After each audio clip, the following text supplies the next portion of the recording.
She thought moving into her dream home would be the start of peace, safety, and stability. But from the very first day, something felt wrong. Whispers behind closed doors, cold stares from neighbors, and then an unexpected knock with papers demanding she leave the very house she owned. It wasn't a mistake. It wasn't confusion. It was something far darker, an attempt to erase her place in the community. But what those behind it didn't know is that their plan was about to backfire in a way they never saw coming. How could a simple house spark a fight this ugly? For months, Monica had poured her savings, her heart, and every ounce of determination into buying her first home. It wasn't just any house. It was a symbol of everything she had worked for: independence, security, and proof that her sacrifices had finally paid off.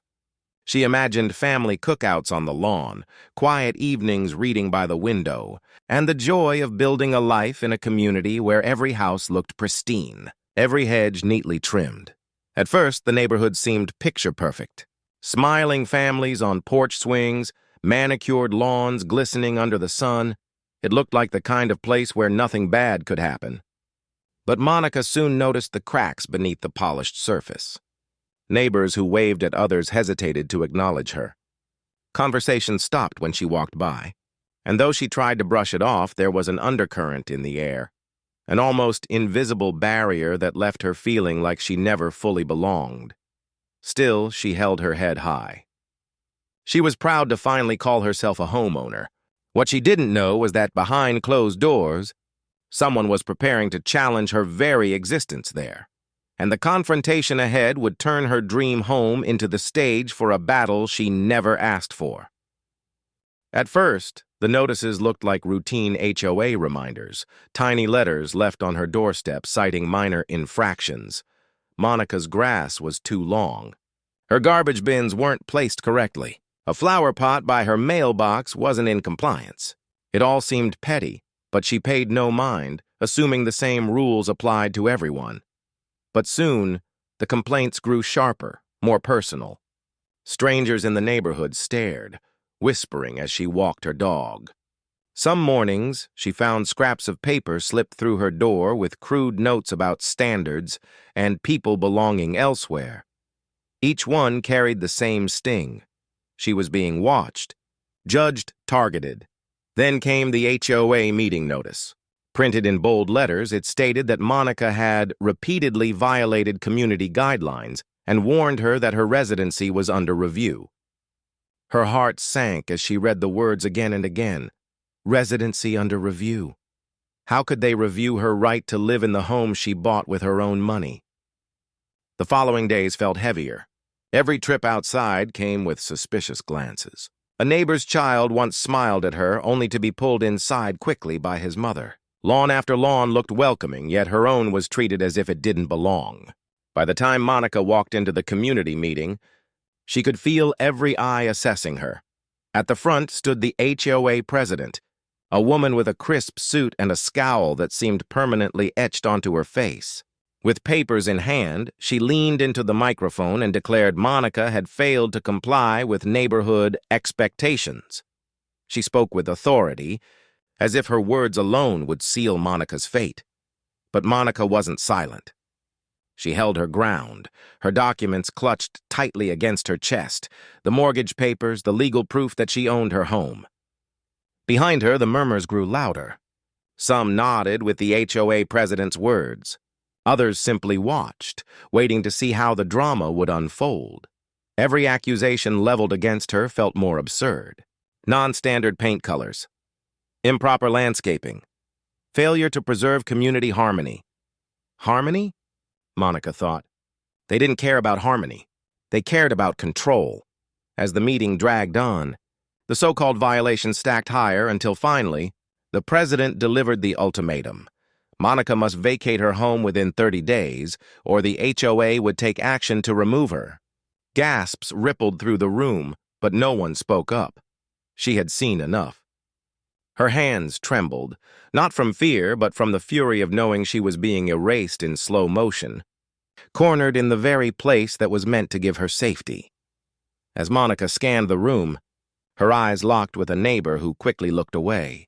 The silence around her was deafening, And in that silence, one thought burned through her mind. This wasn't just an attempt to strip her of a house. It was an attempt to strip her of dignity, yet they had made one critical mistake. They underestimated her resolve. And when she revealed what she held in her hand, everything about this fight would change. The room seemed to close in on Monica as the HOA president raised her voice, declaring loudly that Monica was unfit for the community. Gasps and whispers rippled through the neighbors seated in folding chairs, their faces a mix of judgment and curiosity. The words hit like a slap, unfit. It wasn't just about flowers, paint, or grass. It was about her, about who they decided she was, before giving her a chance to simply exist among them. Then, with a sharp smack of paper on the table, the ultimatum was repeated: vacate her home or be forced out.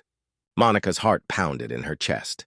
For a moment, she felt the creeping wave of humiliation, the sickening ache of being cornered, stripped of pride. Every eye was on her, waiting to see her fold, waiting to see her concede to their injustice. But she didn't.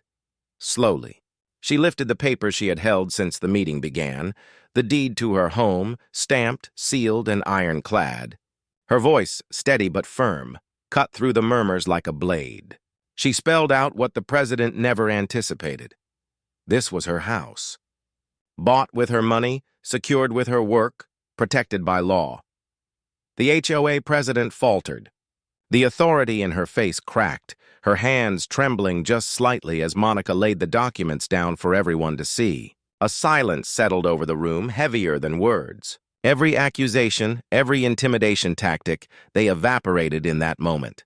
Because the truth was undeniable, Monica wasn't a guest, wasn't a tenant. She was the rightful owner. The president's fury turned to sputtering excuses, while neighbors exchanged uneasy glances. And for the first time, the power in that room shifted, not from compliance, not from fear, but from undeniable, concrete proof. Yet as Monica stood tall, one thought lingered like an echo. Owning her home may have silenced the eviction, but it didn't erase the deeper wound, that her very place in the community was still questioned. When the meeting ended, Monica walked out of the hall with her head high, but her heart heavy. She had won, at least on paper. The deed in her hands proved what no one could deny, that her place in the community was as legitimate as anyone else's. Yet the sting of their attempt to erase her lingered. Proof of ownership had protected her home, but nothing could erase the knowledge that her neighbors, people she had hoped to build trust with, had seen her as an outsider simply because of who she was. In the days that followed, the whispers grew quiet and the HOA backed down from their threats. But the silence didn't feel like peace. It felt like avoidance, like people retreating rather than confronting what had been exposed. Monica stayed in her home, nurturing the dream she had fought for, but she knew that dream was forever changed. A house could be bought, but belonging? Acceptance? Those were battles that paper alone could not win. Her story is not an isolated one. Across the country, homeowners of color find themselves fighting invisible battles, forced to prove their worth in neighborhoods that should have welcomed them as equals. A lawn, a flower pot, a home, things that should be ordinary, become flashpoints for hostility when race enters the picture. And so the question lingers. How many more Monicas will be asked to prove what is already theirs?